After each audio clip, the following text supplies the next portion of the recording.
Hello students, welcome to winning online classes. आज हम लोग जो बेसिकली जो सीबीएसई का सैंपल पेपर जो सीबीएसई ने लॉन्च किया था उसको तो हम डिस्कस कर चुके हैं, हम उसको ऑलरेडी अपलोड कर चुके हैं। लेकिन ये बेसिकली जितने भी हमारे चैप्टर है उसके बेसिस पे मैंने प्रिपेयर किए ताकि अब हमें साथ साथ रिविजन भी स्टार्ट करना है, क्योंकि अब हमारा एक ही चैप्टर रह गया, इंडिया फॉरेन पॉलिसी। उसके भी वीडियो आज आपको मिल जाएंगे। उसके साथ ही हमारा पूरा पॉलिटिकल साइंस का सिलेबस कंप्लीट हो गया। तो मैंने सोचा कि क्यों ना अब हम पूरे जो जितने भी हमारे 6 के चैप्टर्स हैं उनके बेसिस पे हम एमसीक्यू डिस्कस करें, क्योंकि एक एक चैप्टर पे एमसीक्यू करना वो थोड़ा इजी होता है, क्योंकि आपने एक ही चैप्टर पढ़ा और उसके आंसर देना।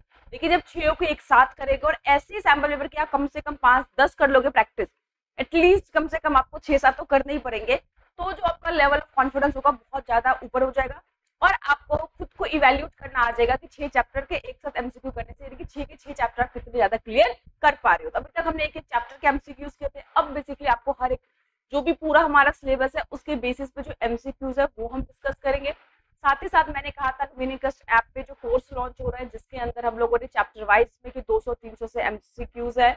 साथ ही साथ आपको जो सीबीएसई पैटर्न का जो एग्जाम है जिसमें आपको पेपर में कैसे क्वेश्चन आएंगे, रीजन के, एसएसआर के कैसे क्वेश्चन आएंगे, साथ ही साथ आपको जो कार्टून होंगे या लोगोस दे रखे उसके ऊपर कैसे क्वेश्चन पूछे जाएंगे, तो वो सारा ही जो पूरा पैटर्न है वो भी सीबीएसई के टाइप का वो भी आप लोगों को विनिंग कस्ट ऐप पे मिल जाएगा। तो जिन बच्चों ने विनिंग कस्ट ऐप डाउनलोड नहीं किया, फटाफट जाके पहले प्ले स्टोर में जाके विनिंग कस्ट ऐप को डाउनलोड कीजिए और जो कोर्सेज है उसका एडवांटेज लीजिए और उसकी खूब प्रैक्टिस कीजिए, क्योंकि पूरा पेपर का जो पैटर्न है, पूरा जो पेपर है उसी के बेस्ड पे आएगा और जितना ज्यादा आप उस पेपर को सॉल्व करेंगे वही आपके लिए क्या समझ लीजिए उपाय है। इसके अलावा कोई तरीका नहीं है अच्छा स्कोर करने का।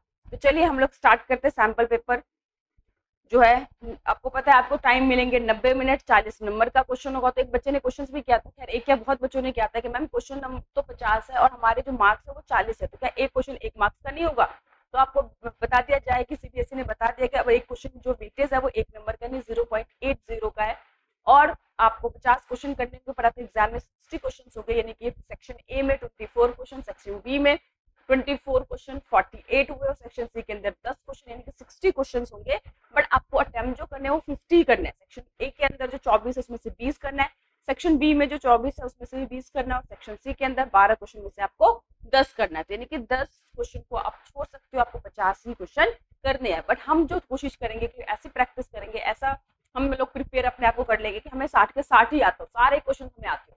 और वो कब आते होंगे? जब आप हर एक चैप्टर के अच्छे से एमसीक्यू सॉल्व करने के बाद कम से कम 8-10 इस तरह के सैंपल पेपर सॉल्व करेंगे, तभी ये पॉसिबल है, क्योंकि एमसीक्यू कहीं से कुछ भी आपसे पूछा जा सकता है।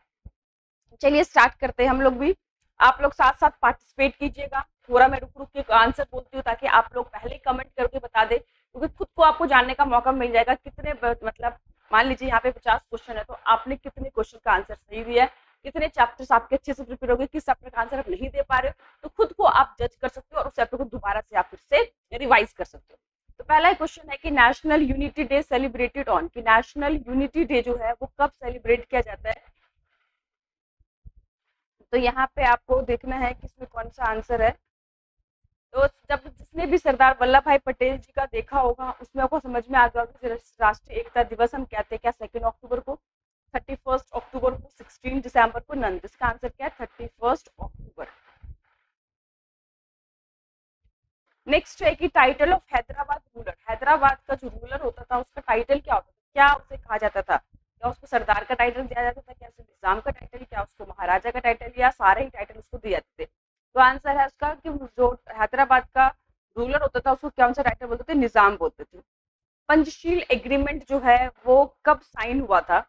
आपके पास 4 ऑप्शन दे रखे हैं, 29 अप्रैल 1954, 9 अप्रैल 1954, 29 अप्रैल 1964, नन। तो इसका आंसर है 29 अप्रैल 1954। Dash took over control of Tibet, China ने कब तिब्बत पे कंट्रोल कर लिया? 1951 में, 1945 में, 1950 और 1962 में। इसका आंसर 1950 में चाइना ने क्या करता तिब्बत पर कंट्रोल कर लिया था। कह रहे India who is known as iron man, India के अंदर आयरन मैन के नाम से कौन जाना जाता था? महात्मा गांधी, जवाहरलाल नेहरू, सरदार वल्लभ भाई पटेल या अटल बिहारी वाजपेयी? तो आपका आंसर भी सब बच्चों को पता ही है कि सरदार वल्लभ भाई पटेल को आयरन मैन यानी कि हिंदी में लौह पुरुष कहा जाता था, क्योंकि मैंने कहा उनकी जो पेन टॉलरेंस करने कैपेसिटी बहुत ज्यादा थी और जब 565 प्रिंसली स्टेट को उन्होंने मिलाया तो भारत में उनको टाइटल दिया, क्योंकि बहुत डिफिकल्ट काम था, बहुत मुश्किल काम था, इतने सारे रजवाड़े राजों को आपस में मिलाना, निगोशिएट करना, साम दाम दंड भेद की नीति अपनाना, तो इतने टफ काम करने के बाद उनको ये टाइटल दिया गया था। कह रहा है कि स्टैच्यू ऑफ यूनिटी कहाँ पर सिचुएटेड है, पंजाब में, बिहार में, गुजरात या हरियाणा में। पटेल जी कहाँ पे थे, गुजरात पे थे, और इसीलिए उनको सम्मान देने के लिए गुजरात में ही स्टैच्यू को बनाया गया। कह रहा है कि स्टेट रीऑर्गेनाइजेशन कमीशन कब स्टेब्लिश हुआ था, 1953, 56, 58 और 47। तो इसका आंसर है 1953 में स्टेट रीऑर्गेनाइजेशन कमीशन बना था, जिसका काम ये था कि देखना कि आगे जो स्टेट को हम बनाए वो किसके बेसिस पे बनाए, क्या लैंग्वेज के बेसिस पे बनाए। तो इन्हीं कमीशन ने अपनी रिपोर्ट तैयार की थी और उसके बेसिस पे हमारे देश में डिफरेंट डिफरेंट जो स्टेट है लैंग्वेज के बेसिस पे बनाए गए थे। फिर क्या नीति आयोग ने किसको रिप्लेस किया, क्या एनडीसी को, प्लानिंग कमीशन को, ए और बी दोनों को, या नन। देखिए बहुत सारे मैं बता दूं, जो नीति आयोग है एनडीसी भी ऑलमोस्ट खत्म हो चुका है, पर ऑफिशियली उसको खत्म नहीं किया गया, तो हम इसीलिए क्या कहेंगे, नीति आयोग जो है किसको रिप्लेस करा, प्लानिंग कमीशन को। हालांकि अब एनडीसी भी उसको कोई काम मिल नहीं रहा, ना उसकी मीटिंग्स हो रही है, बट अभी ऑफिशियली नहीं खत्म किया गया, तो हम ये नहीं कह सकते एनडीसी को भी रिप्लेस कर दिया, तो उसको प्लानिंग कमीशन को ही रिप्लेस हम मानेंगे। कह रहा है इंडिया ने यूएन को कब ज्वाइन किया था, तो 30 अक्टूबर 1945, 31 अक्टूबर 1946, 25 दिसंबर नन। तो मैंने बताया था 24 अक्टूबर को यूएन बना था, और अगले ही मतलब एक हफ्ते के अंदर इंडिया ने भी इसको ज्वाइन कर लिया था 30 सितंबर 1945 को। चेयरपर्सन ऑफ नीति आयोग सबको पता है, prime minister, president, finance minister, CEO. तो जो चेयरपर्सन होता है वो नीति आयोग का, वो प्राइम मिनिस्टर, प्लानिंग कमीशन का और एनडीसी, इन सभी के जो चेयरमैन होते थे देश के प्राइम मिनिस्टर ही होते थे। फिर कह रहा है first summit of NAM was held in, NAM का फर्स्ट समिट कहाँ पर हुआ था और किस साल में हुआ था। सबको पता है कि बेलग्रेड और 1961। ये जो ऐसे क्वेश्चन है जिसमें मुझे लगता है बच्चों को 1 मिनट भी सोचने के लिए टाइम की जरूरत होगी, हमने बहुत ज्यादा प्रिपेयर किया, बहुत इसके सॉल्व किए, एमसीक्यू सॉल्व किए। नेक्स्ट है प्लानिंग कमीशन इंडिया वो सेट, प्लानिंग कमीशन कब इंडिया में सेट हुआ था, 1950, 1953, 57 और 60। इसका आंसर 1950 में हुआ था। और फर्स्ट प्लानिंग कमीशन कब बना था, उसके अगले साल 1951 में। उसके बाद 5-5 सालों का जो 5 ईयर प्लान है वो ड्राफ्ट होते रहे। बाकी जो भी क्वेश्चन है प्लानिंग कमीशन से रिलेटेड वो मैं already plan and development chapter के अंदर आपको अच्छे से डिटेल में एमसीक्यूज दे चुकी हूँ, 40 क्वेश्चन मैंने दी थी। नेक्स्ट है first 5 year plan was drafted bye, first 5 year plan किनके द्वारा ड्राफ्ट किया गया था, पीसी महालनोबिस के द्वारा, केएन राज के द्वारा, जवाहरलाल नेहरू, सरदार वल्लभ भाई पटेल। तो आपको पता है इसमें बुक में है कि यंग इकोनॉमिक्स, केएन राज ने जो है वो बेसिकली फर्स्ट 5 ईयर प्लान को ड्राफ्ट किया था, और उन्होंने कहा भी था कि फर्स्ट के जो प्लान है उसमें हमें अब क्या करना है, थोड़ा स्लोली हमें अब बढ़ना है, क्योंकि अदरवाइज हम बहुत तेजी रैपिडली कर डेवलपमेंट को आगे बढ़ाएंगे तो जो भी हमें दिक्कत आ सकती है। तो फर्स्ट 2 ईयर प्लान को हमें स्लो रखना, उसके बाद हमें डेवलपमेंट के मॉडल को बहुत तेजी से आगे बढ़ाना है। फर्स्ट 5 ईयर जो है किन्होंने ड्राफ्ट किया था, केएन राज ने। और फर्स्ट 5 ईयर प्लान के अंदर किस सेक्टर को ज्यादा ध्यान रखा था, तो एग्रीकल्चर सेक्टर को ज्यादा प्रमोट किया गया था। Next the state reorganisation act was pass. देखिए ध्यान से, दोनों में डिफरेंस है कि स्टेट रीऑर्गेनाइजेशन कमीशन कब बना था, तो उसका आंसर 1953 है, लेकिन स्टेट रीऑर्गेनाइजेशन जो एक्ट है वो कब पास हुआ था, क्योंकि पहले कमीशन बनाया गया, कमीशन को काम दिया गया कि आप देख रहे हो किस तरह से हम जो है स्टेट्स को क्रिएट करें, क्या हमारा बेसिस होना चाहिए। उसने अपनी रिपोर्ट सबमिट करा, उस रिपोर्ट के बेसिस पे स्टेट रीऑर्गेनाइजेशन एक्ट पास हुआ। तो एक्ट कब पास हुआ, 1953 में, 56 में, 57 में, 51 में। तो आप लगा सकते हैं, ऐसे याद कर सकते हैं, 3 साल के बाद 53 में बना था और 3 साल के बाद जो है इस एक्ट को पास किया गया। और उस एक्ट को पास करने के बाद जो कितने स्टेट और कितने यूनियन टेरिटरीज बने, तो उस टाइम पे 14 स्टेट और 6 यूनियन टेरिटरीज बनी। ये भी आपको याद रखना है कि स्टेट रीऑर्गेनाइजेशन एक्ट पास किया गया, पहले कमीशन बना, स्टेप टू स्टेप, पहले कमीशन बना 53 में, फिर 1956 में एक्ट पास हुआ, और इस एक्ट के तहत इंडिया के अंदर 14 स्टेट और 6 यूनियन टेरिटरीज बनाए गए थे। पर धीरे धीरे और भी बहुत सारे स्टेट्स बने, बट स्टार्टिंग में 56 में केवल 14 स्टेट और 6 यूनियन टेरिटरीज ही बनाए गए थे। उसके बाद बहुत ज्यादा एडमिनिस्ट्रेशन प्रॉब्लम के कारण बिहार को भी मतलब काटा गया। उसके बाद डिफरेंट स्टेट को 2-3 स्टेट में डिवाइड किया गया ताकि वो छोटे हो सके और काम को इजीली किया जा सके। क्या रहता, Maharaja of Manipur signed a merger agreement in. जो महाराजा मणिपुर के थे वो चंद सिंह, उन्होंने ये जो है इंस्ट्रूमेंट एक्सटेंशन कब साइन किया, 47, 48, 49। आप इसको एक से सीक्वेंस में याद कर सकते हैं। हमको आजादी 47 मिली, उसके अगले साल हैदराबाद 1948 में साइन किया, और उसके अगले साल 1949 में जो है वो मणिपुर ने इस डॉक्यूमेंट को साइन किया था। नेक्स्ट कह रहा है कि WTO is serving as a successor to which of the following organisation. जो WTO है वो किसका सक्सेसर है? आपको पता है कि जिस तरह से यूनाइटेड नेशंस का जो है उससे भी पहले एक इंटरनेशनल ऑर्गेनाइजेशन बनाया गया था वॉर और पीस को कंट्रोल करने के, उसका नाम था लीग ऑफ नेशंस, बट वो अपने काम को सक्सेसफुली नहीं कर पाए, एफिशिएंटली नहीं कर पाए, तो लीग ऑफ नेशन को हटाकर उसकी जगह पे UN बनाया गया। उसी तरह से WTO से पहले भी एक ऑर्गेनाइजेशन था, वो WTO के जैसे काम करता था। तो किसको मतलब WTO का सक्सेसर कहा जाता है? तो general agreement on trade and tariff, general agreement on trade, general arrangement of trade and tariff, WHO, UN development programme. जिसका आंसर है general agreement on trade and tariff, जिसे गेट के नाम से बेसिकली लोग जानते हैं। तो ये क्या है? पहले इसी को बनाया गया था कि जो भी इंटरनेशनल ट्रेड्स है उससे रिलेटेड काम करेंगे, सारे डिस्प्यूट सॉल्व करेंगे, बट ये अपने काम को उतने एफिशिएंटली नहीं कर पाए, जिसको हटाकर 1995 में WTO को एस्टेब्लिश किया गया और तब से वो सक्सेसफुली काम को कर रहा है। नेक्स्ट है कि UN डे कब सेलिब्रेट किया जाता है? जिस दिन UN को साइन किया गया था, बनाया गया था, तो 24 अक्टूबर 1945 में इसको बनाया गया था, इसीलिए तब से लेकर हर साल हम 24 अक्टूबर को UN डे के रूप में सेलिब्रेट किया जाता है। इसका आंसर है 24 अक्टूबर। कुछ क्वेश्चंस ऐसे होते हैं जिनमें हमें ऑप्शन की भी जरूरत नहीं पड़ती, क्योंकि आप लोगों ने इतनी प्रैक्टिस की, इतने चैप्टर्स पढ़े, क्योंकि मैंने पहले एक चैप्टर्स पढ़ा है आपको, फिर मैंने आपको MCQs दिए, फिर उसको रिवीजन में लेके चल रहे हैं। तो एग्जाम लेते लेते जो भी बच्चे ट्रेनिंग क्लास से जुड़े हुए हैं, वो इनकी पॉलिटिकल साइंस, हिस्ट्री, इकोनॉमिक्स इतना ज्यादा रिविजन उनकी हो जाएगी कि आप लोग को लगेगा कि अब बस टाइम से पहले एग्जाम हो जाए फटाफट, क्योंकि इतना ज्यादा मैं आपको प्रैक्टिस करा दूंगी। अभी हम लोगों ने टाइम से पहले सिलेबस भी बहुत अच्छे से टाइम पे कंप्लीट कर लिया। अभी हमारे पास सितंबर का भी काफी मंथ पड़ा हुआ है, हमारे पास अभी 20 दिन लगा लीजिए, एवरेज उससे भी ज्यादा है। साथ ही साथ हमारे पास पूरा अक्टूबर है, नवंबर अगर एग्जाम भी स्टार्ट होंगे तो एंड में ही स्टार्ट होंगे।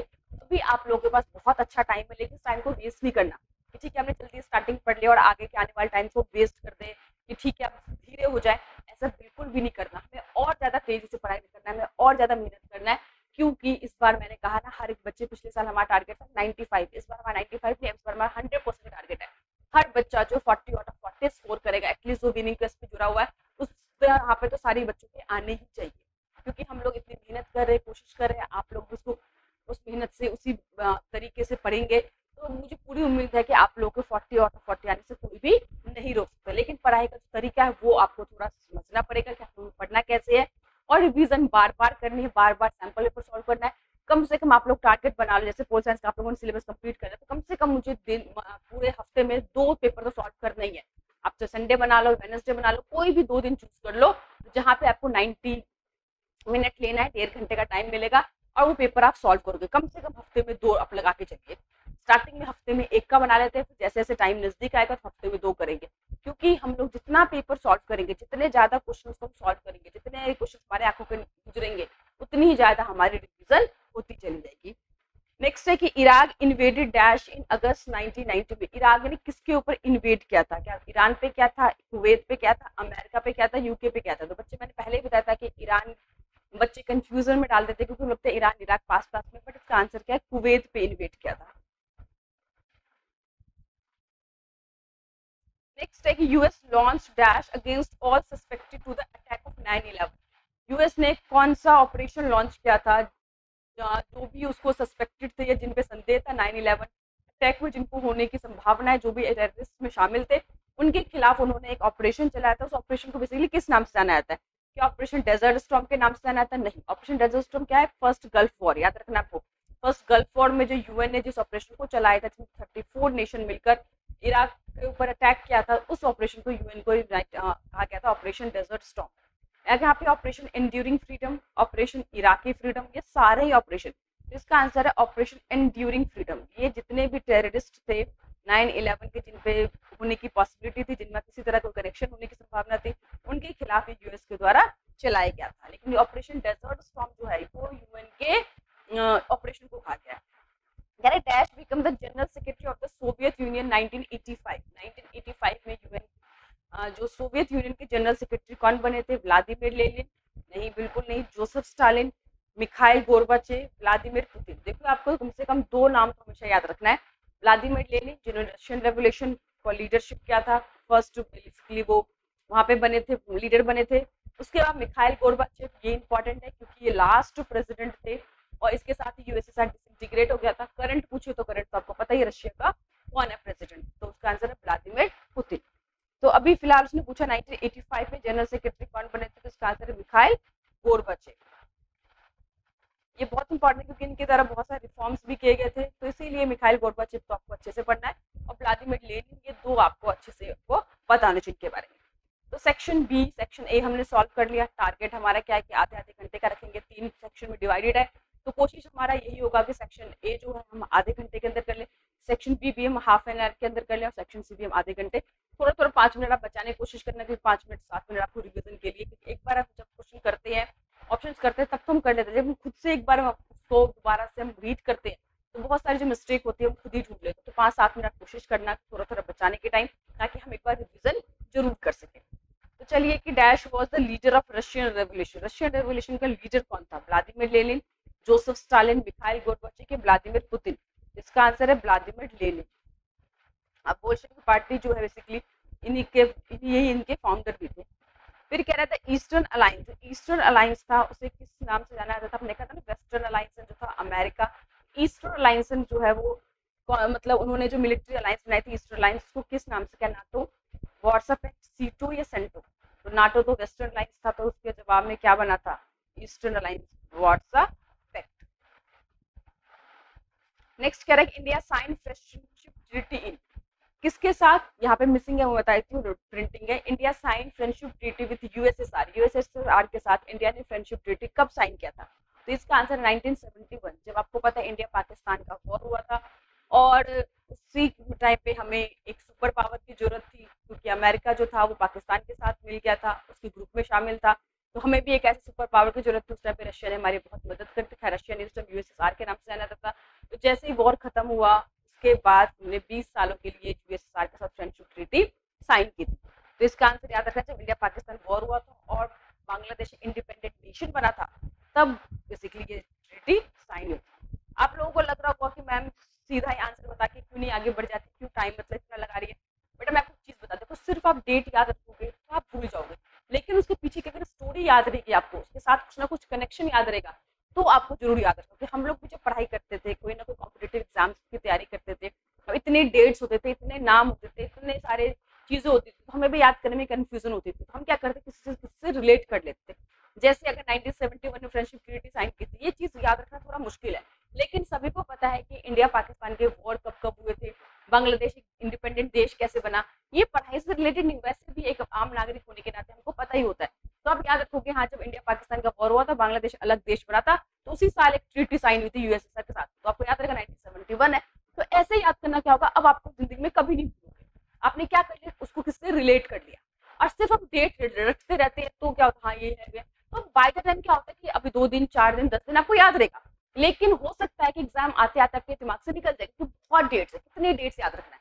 तो आपको कोशिश यही करना है कि चीजों को आपस में रिलेट कर लो, कोई ना कोई इंसिडेंट याद कर लो, कुछ ना कुछ ऐसी चीज याद कर लो जिसको आप नहीं भूलते, जिसको आपको पता है कि हाँ ये चीज तो नॉर्मल सी बात है, मुझे पता है कि इस टाइम पे हुआ था। तो ये चीज क्या होती है, थोड़ी सी ईजी हो जाती है लर्न करने में। नेक्स्ट है कि सेकंड वर्ल्ड वॉर जो हुआ था वो कब से कब तक चला था? सेकंड वर्ल्ड वॉर ध्यान रखना, 14 से 18, तो फर्स्ट वर्ल्ड वॉर की डेट है। 39 से 45, 1920 से 1925, 40 से 45, इसका आंसर है 1939 से लेकर 1945 तक जो है बेसिकली सेकेंड वर्ल्ड वॉर चला था, और ये बहुत बड़ा नुकसान हुआ था। तो कह रहे कि dash become the main arena of conflict between super power, super power के कंफ्लिक्ट का जो मेन एरिना कौन सा बना था? क्या एशिया बना था, अफ्रीका बना था, यूरोप या अमेरिका?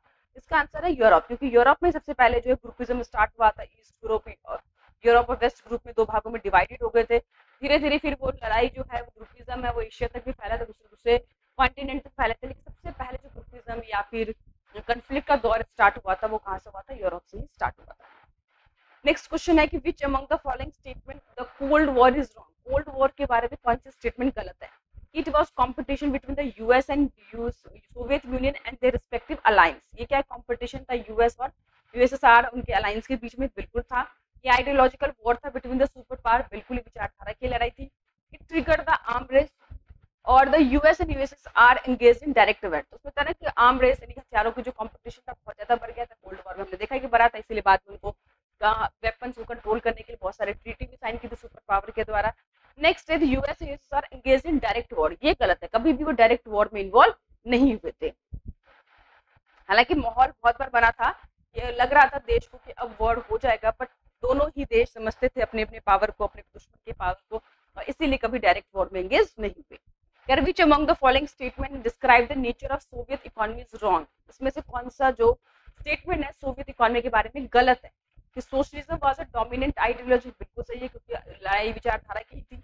तो अमेरिका कैपिटलिज्म को फॉलो करता था, तो यूएसएसआर सोशलिज्म को मानता था। State ownership exist over the factor of production, बिल्कुल सही है, फैक्टर ऑफ प्रोडक्शन पे सरकार का पूरी तरह से ओनरशिप थी। पीपल एंजॉय इकोनॉमिक फ्रीडम, लोग इकोनॉमिक फ्रीडम एंजॉय करते थे। Every aspect of economy plan and control by the state, हर तरह से इकोनॉमी को जो था सरकार के द्वारा कंट्रोल किया गया था। इसमें जो गलत क्या है, लोगों को इकोनॉमिक फ्रीडम था, तो ऐसा बिल्कुल भी नहीं था, किसी तरह की कोई आजादी लोगों के पास नहीं थी। नेक्स्ट है कि arrange the following in the chronological order, तो इसको आपको क्या करना है कि क्रम के हिसाब से कि पहले कौन सी घटना हुई फिर कौन सी घटना हुई, उसके हिसाब से आपको क्या करना है, अरेंज करना है। तो मैं रखा है कि सोवियत इन्वेजन कब हुआ था, सोवियत इन्वेजन को पता 1979 में अफगानिस्तान के हुआ था। बर्लिन वॉर 1989 में। सोवियत यूनियन कब डिसइंटीग्रेट हुआ, 1991 में। और रशियन रेवोल्यूशन 1917 में सबसे पहले हुआ था। यानी सबसे पहले क्या हुआ, रशियन रेवोल्यूशन 1917 में, फोर्थ। फिर क्या हुआ 1979, सोवियत इन्वेस्ट किया था अफगानिस्तान पे, फिर बर्लिन की वॉल गिरी थी, उसके बाद सोवियत यूनियन डिसइंटीग्रेट हुआ था। यानी कि इसका सही आंसर क्या होना चाहिए, fourth, first, second and third. देखो ऐसा है कुछ, fourth, first, second, third, yes, B जो है ऑप्शन बिल्कुल करेक्ट है। बी जो आंसर है वो बिल्कुल करेक्ट है, तो यहाँ पे बी जो है 4, 1, सेकंड, थर्ड को हम टिक कर देते हैं। आप लोग को साथ साथ पार्टिसिपेट करते रहिए, चेक करते रहिए कि आपके कितने क्वेश्चन सही है, कितने क्वेश्चन गलत है, ताकि आप भी खुद को जज कर सको कितने चैप्टर आपको अच्छे से आते हैं, किन चैप्टर में अभी दिक्कत है, उसके आंसर आप नहीं दे पा रहे हो। Full form of CTBT, CTBT का फुल फॉर्म क्या है, common test band treaty, comprehension test band treaty, common trade band treaty, common test bureaucratic treaty. इसका आंसर है comprehensive test band treaty, CTBT. आपको पता होगा कि अमेरिका जो है, जब भी कभी देश कोई भी परमाणु टेस्ट करता, सबसे पहले वो सीटीबीटी का लेकर पहुंच जाता था कि भैया ये जो है टेस्ट को बैन करने के लिए भारत में भी अटल बिहारी वाजपेयी जब देश के प्राइम मिनिस्टर थे तब भी अमेरिका आया था, भैया इस पे साइन कर दो, तुम आगे किसी तरह के कोई परमाणु टेस्ट नहीं करोगे। अटल जी ने साइन करने से मना कर दिया था, कहा था भैया तुम भी इस पे साइन करो, दूसरे सुपर पावर पे साइन करे तो ही इस पे साइन होगा।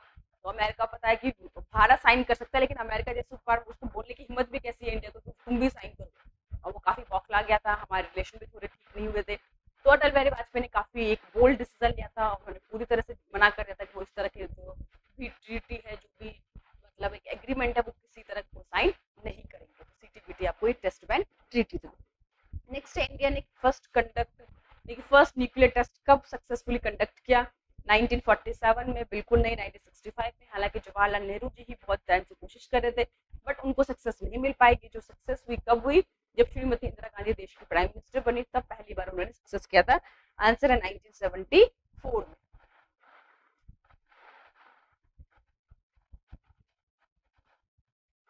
हालांकि नेहरू जी ने काफी इस चीज को प्रमोट किया था। कह रहा था Arab Israel war of dash, the entire world was affected by the oil shock due to the massive hike in the oil price by the Arab nation. अब आप लोग को आ रहा होगा भैया अरब इजराइल तो हमेशा वॉर होते ही रहते हैं, तो ये किस वॉर की बात हो रही है, जिस वॉर के कारण बहुत ज्यादा कीमतें बढ़ गई थी अरब नेशन के द्वारा। और ये आपके चैप्टर से रिलेटेड है, आपको पता होना चाहिए कि जो चैप्टर से रिलेटेड है उसमें कौन से चैप्टर में दे रखा है, 1974 में, 1976 में, 1973 और 1989। इसका आंसर है 1973 में। आपको पता है कि अरब देशों के पास बेसिकली क्या है, ऑयल ही है। जब भी उनकी इकोनॉमी पे किसी तरह कोई प्रेशर पड़ता है तो वो ऑयल की प्राइसेस क्या करते हैं, बढ़ा देते हैं, क्योंकि उनके पास और कोई चीज अवेलेबल नहीं है, कोई बनाते नहीं है जिसके द्वारा वो पैसे कमा सके। तो इन्हीं चीजों की जो उनके पास अवेलेबल है उनकी कीमतें क्या कर देते हैं, बढ़ा देते हैं। और आपको जिसके कारण इंडिया में इन्फ्लेशन बहुत बढ़ गया था कि ऑयल की प्राइसेस बढ़ेंगे तो जो सामान है एक जगह दूसरे जाते हैं, उनकी कॉस्ट उठ जाती है, और जो खाने पीने की चीजें थी, नेसेसिटी की चीजें थी, वो बहुत ज्यादा महंगी हो गई थी। तो 1973 में। नेक्स्ट है Tibetan spiritual leader crossed over the Indian border and sought asylum. कौन तिब्बत का जो एक धर्म गुरु थे जिन्होंने भारत में आके शरण ली थी, तो क्या नाम है उसका, प्रीमियर जो दलाई लामा, माओ या नंद। इसका आंसर है दलाई लामा। धर्मशाला जो है बेसिकली हिमाचल में, वहाँ पे उन्होंने शरण ली थी और बहुत सारे जो तिब्बत के और दूसरे लोग भी यहाँ पर आए थे, क्योंकि आपको देखा कि चाइना ने किस तरह से उनके साथ अत्याचार कर रहे थे, कल्चर को सप्रेस कर रहे थे। तो कह रहा है what is the full form of PoK. PoK का फुल फॉर्म क्या है? पाक ऑक्यूपाइड कश्मीर, कि वो कश्मीर जिसको पाक ने जबरदस्ती ऑक्यूपाई कर लिया है। पाक ऑर्गेनाइजेशन किसान, पाक ऑक्यूपाइड कारगिल, नन। तो इसका आंसर है पाक ऑक्यूपाइड कश्मीर। हालांकि बहुत जल्दी पीओके हमें मिल जाएगा, अमित शाह और नरेंद्र मोदी जी की जोड़ी रह गई, तो हमें चिंता करने की कोई जरूरत नहीं है। जो पाकिस्तान ने जबरदस्ती जो कश्मीर को किया है वो बहुत जल्दी क्या होगा, उसके हाथ से निकल जाएंगे। चाइनीज इन्वेजन, की चाइना ने हम पे कब इन्वेड किया था? 1965 में, 1962 में, 61 और 71 में। इसका आंसर 1962। चाइना और हमारे बीच जो वॉर हुआ था, पहली बार हुआ था, और यही वॉर हम जीत नहीं पाए थे, क्योंकि हम कभी भी सोच नहीं सकते थे कि चाइना हमारे पीछे से छुरा भोगेगा। आपको पता है कि जवाहरलाल नेहरू जी जो चाइना से काफी इंस्पायर्ड थे, काफी पसंद करते थे। हालांकि उस टाइम पे जो उनके दूसरे जो उस टाइम के नेता थे वल्लभ भाई पटेल जी, वो चाइना के एग्रेशन को समझते थे, किस तरह उसकी जो एक्सटेंशन की पॉलिसी है वो आगे चलकर भारत के लिए खतरा में साबित हो सकती है। लेकिन जो नेहरू जी थे वो उस मंशा को समझ नहीं पाए, और इसीलिए बहुत टाइम तक चाइना का जो बॉर्डर था मिलिट्री ना पैरामिलिट्री फोर्स से उन्होंने सुरक्षा रखा था, और जिसके कारण ये हुआ कि हम इस युद्ध में हार गए थे। हालांकि उसके बाद नेहरू जी की खुद की जो इमेज थी काफी डेंट हो गई थी, पॉलिटिक्स में काफी चेंजेस आए थे। तो ये सब चीजें जब मैं इसकी वीडियो चैप्टर मैंने बना रखे हैं, उसमें मैंने बहुत डिटेल में आप लोगों को समझाया हुआ है। चलिए, क्या dash princely state before the independence. आजादी से पहले कितने प्रिंसली स्टेट थे? 512, 565, 560 और 545। इसका आंसर है 565, 565 प्रिंसली स्टेट थे। नेक्स्ट मैंने कहा था आप लोगों से कि मैं जो एसर्शन है और रीजन है उस पर कुछ वीडियो जरूर बनाऊंगी। तो इसमें मैंने 4-5 क्वेश्चंस लिए हैं कि आखिर इस क्वेश्चन को कैसे सॉल्व करना है। तो आप इसको सॉल्व करने का पहले तरीका समझिए। तो देखिए ध्यान से कि हमें 2 लाइन लिखा होता है, एक एसर्शन होता है, उसके रीजन होते हैं। पहले हमें देखना है कि दोनों एक इंडिपेंडेंट स्टेटमेंट है, समझ आए? हमें उसको पढ़ना है, हमें देखना है कि जो स्टेटमेंट है ट्रू है या फॉल्स है। पहले हमारा सबसे पहले ये स्टेप होना चाहिए। तो कह रहा है two nation theory advanced by Muslim League. बिल्कुल सही है कि दो नेशन, ये द्विराष्ट्र सिद्धांत, ये जो भारत है वो टू नेशन है, जिसमें एक हिंदू रहते हैं एक मुस्लिम रहते हैं।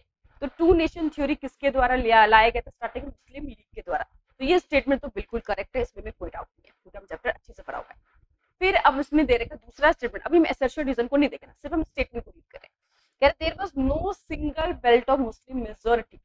जब पार्टीशन हुआ तो मैंने बताया था ना कि ये डिसाइड किया गया था कि ठीक है, जहाँ पे मुस्लिम मेजॉरिटी पीपल है उसको काट कर अलग से पाकिस्तान बनाए थे, बाकी वो इंडिया रह जाएगा। ये तो सिर्फ ऐसा कहा गया था, बट कहने में जब रियलिटी देखा गया तो ऐसा कोई एरिया ही नहीं था जहाँ पे केवल मुस्लिम मेजॉरिटी पीपल हो। तो वही कह रहे there was no single belt of Muslim majority, ये भी बिल्कुल करेक्ट है।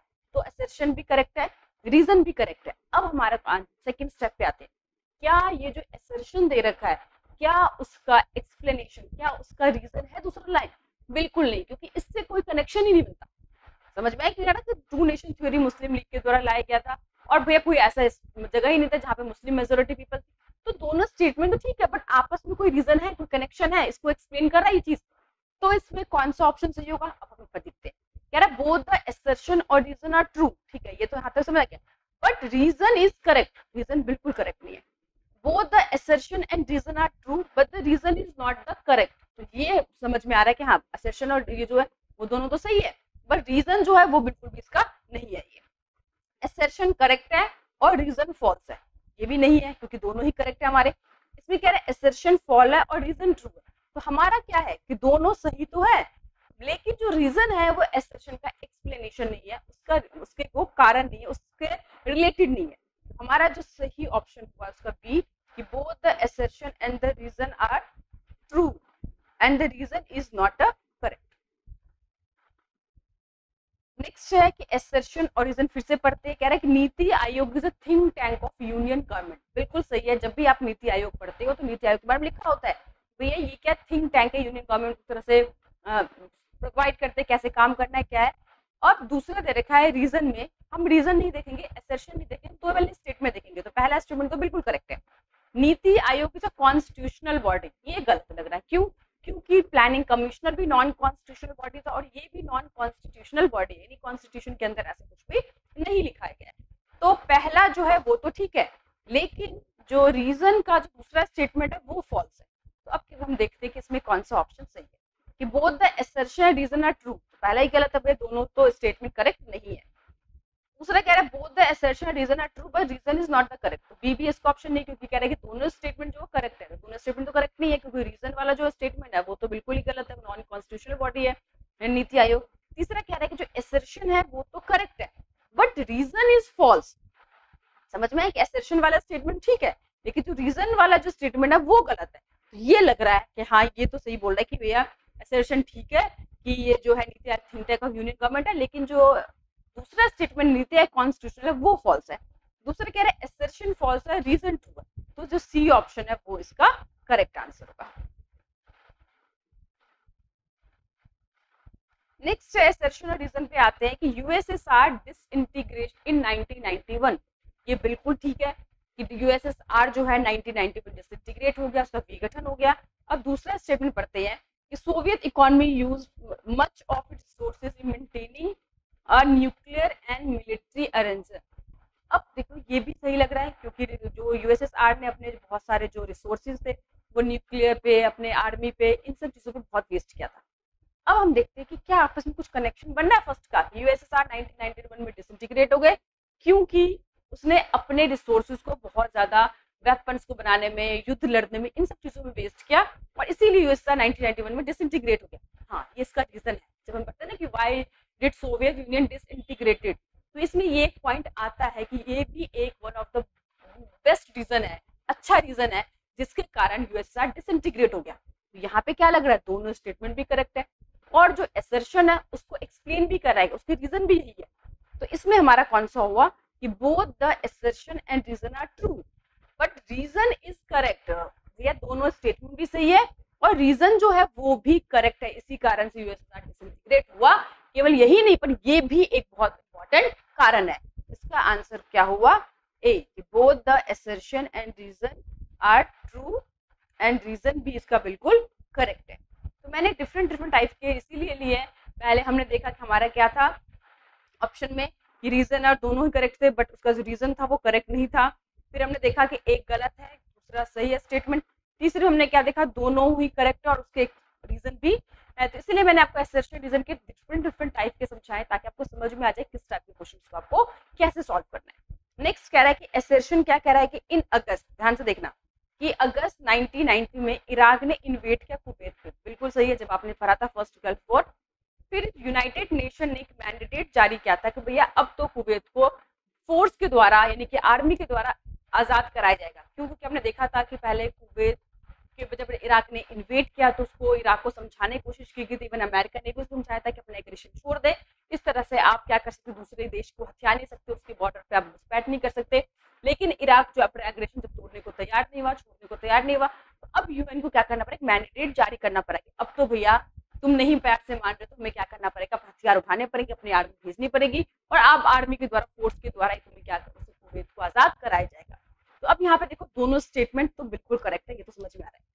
तो लेकिन ये क्या कुछ मिलता है, कुछ कनेक्शन है इनके स्टेटमेंट के बीच में। अगस्त 1990 में इराक ने इन्वेड किया कुवैत पे, बिल्कुल क्या था, क्योंकि या इसीलिए यूनाइटेड नेशन ने मैंडेट जारी किया था कुवैत को फोर्स से आजाद करा जाएगा। बिल्कुल सही है कि both the assertion reason correct है और रीजन भी करेक्ट है। तो इसीलिए क्योंकि इराक ने काम किया था तो इसीलिए इसको करना पड़ा था। तो इसमें भी क्या होगा, both the assertion and reason are true.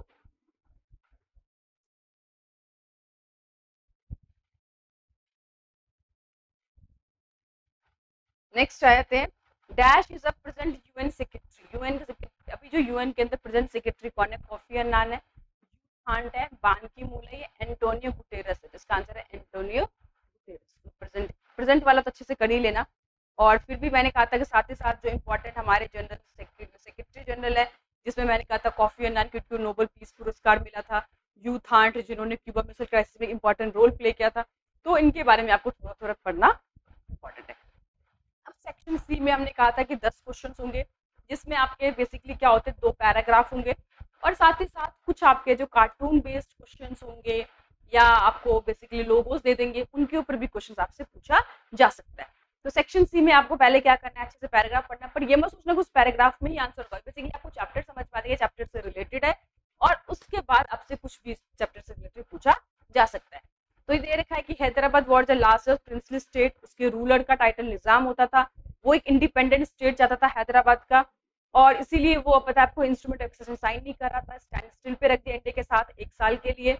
India government उनसे नेगोशिएट करती रही, बातचीत करती रही। इसी बीच में क्या हुआ कि जो हैदराबाद के लोगों के द्वारा एक मूवमेंट चलाया गया जो निज़ाम के अगेंस्ट था, और जो निज़ाम जो था उसने इस चीज़ को कंट्रोल करने के लिए अपनी पैरामिलिट्री फोर्स भेजी, से रजाकार कहा गया। तो ये सारी चीज़ें हमें पता है कि हैदराबाद के बारे में पूरा हम पढ़ चुके हैं। जैसे आपको 4 लाइन देंगे तो आपको पूरी स्टोरी रिमाइंड कर लेना है कि वो हैदराबाद से रिलेटेड चीज़ें हैं और ये चैप्टर कौन सा है। अब आपको इस चैप्टर से रिलेटेड, उस टॉपिक से रिलेटेड कुछ भी पूछा जा सकता है तो आपको पता होना चाहिए। ऐसा नहीं है कि इसी में आपको आंसर मिलेंगे, ये दिमाग में बिल्कुल मत रखो। अब कह रहा है कि which was the largest princely state in India before independence, यानी कि 565 राज्य रजवाड़े थे, प्रिंसली स्टेट थे, तो हमको पता है। लेकिन 565 में सबसे लार्जेस्ट कौन सा था, सबसे रिच वाला कौन सा था? जम्मू एंड कश्मीर, हैदराबाद, मणिपुर या जूनागढ़? तो इसका आंसर क्या है? हैदराबाद।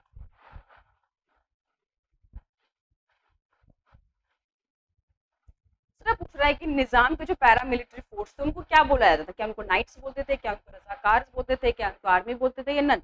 उनको क्या बोलते थे? रजाकार। ये बहुत ही कम्युनल था। जैसे ही गया उसने मतलब हिंदुओं के साथ बहुत अत्याचार करना स्टार्ट किया, औरतों के साथ बलात्कार कर रहा है, बहुत बुरा, बद से बदतर सिचुएशन कर दिया, और जिसको क्या ना फाइनली सेंट्रल गवर्नमेंट को इंटरवेन करना पड़ा, अपनी आर्मी भेजनी पड़ी कंट्रोल करने के लिए, और तब जाके हैदराबाद जो भारत के साथ एक उसका अंग बना। फिर कि when Indian army move to control the Nizam force, Nizam के फोर्स को कंट्रोल करने के लिए कब गई थी? 1947 में, 1950 में, 1948 में, 1951 में। तो 1948 में मैंने आपको सीक्वेंस भी बताया था कि 47 में हम आज़ाद हुए, 48 में हैदराबाद को मिलाया, और 1949 में हमने मणिपुर को अपने साथ इंटीग्रेट किया। कहते हैं ruler most of the state sign a document, जो भी रूलर इंडिया के साथ मर्ज होना चाहता था उसको एक डॉक्यूमेंट साइन करने पर, उस डॉक्यूमेंट को क्या बोलते थे? क्या उसको पार्टनरशिप डीड बोलते थे, क्या इंस्ट्रूमेंट एक्सेशन बोलते थे, स्टैंड स्टिल एग्रीमेंट बोलते थे, या नन? इसका आंसर है इंस्ट्रूमेंट ऑफ एक्सेशन। ये साइन करने के साथ ही उनका जो स्टेट होता था वो भारत का हिस्सा बन जाता था। Dash was the nerve centre of this movement. आपने देखा था कि जो भी निजाम के खिलाफ एक आंदोलन चल पड़ा था, तो उस आंदोलन का जो main centre point, nerve point कौन सा था? तेलंगाना था, हैदराबाद टाउन बन गया था, तमिलनाडु या महाराष्ट्र? इसका answer Hyderabad town become the nerve centre of this movement. सबसे ज्यादा जो बेसिकली मूवमेंट सक्सेस हुई थी, या फिर बेसिकली कहते हैं ना कि मेन सेंटर जो बन गया था वो हैदराबाद टाउन बन गया था। तो देखा आपने किस तरह से हम लोगों ने section A B C solve किया, एसेशन और रीजन के क्वेश्चंस के कैसे इसको सॉल्व करना है वो देखा हमने। अब हम लोग जो नेक्स्ट सैम्पल पेपर लेके आएंगे उसमें हम लोग कुछ कार्टून्स को, कुछ लोगोस को भी लेके आएंगे, ताकि हमें पूरा जैसे एग्जैक्ट सीबीएसई ने पैटर्न जैसे बना रखा वैसे हम लोग सॉल्व कर सके। अगर आपके मन में कोई भी मतलब प्रॉब्लम हो, कोई भी आप लोगों को फीडबैक देना, तो आप लोग मुझे कमेंट कर सकते हैं। और मैं आपको बता दूं विनिंग कस्ट ऐप पे केवल पॉलिटिकल साइंस नहीं बल्कि हिस्ट्री, इकोनॉमिक्स, इंग्लिश, ज्योग्राफी, इस सब के जो आपको जो एमसीक्यू सीरीज है, टेस्ट पेपर है, सीबीएसई पैटर्न के जो पेपर है प्रैक्टिस करने के लिए, वो सब आप लोगों को विनिंग कस्ट ऐप पे मिल जाएंगे। तो सबसे पहले आप लोग विनिंग कस्ट ऐप को डाउनलोड कीजिए और वहां से जो स्टडी मटेरियल है वो आप लोग उसका एडवांटेज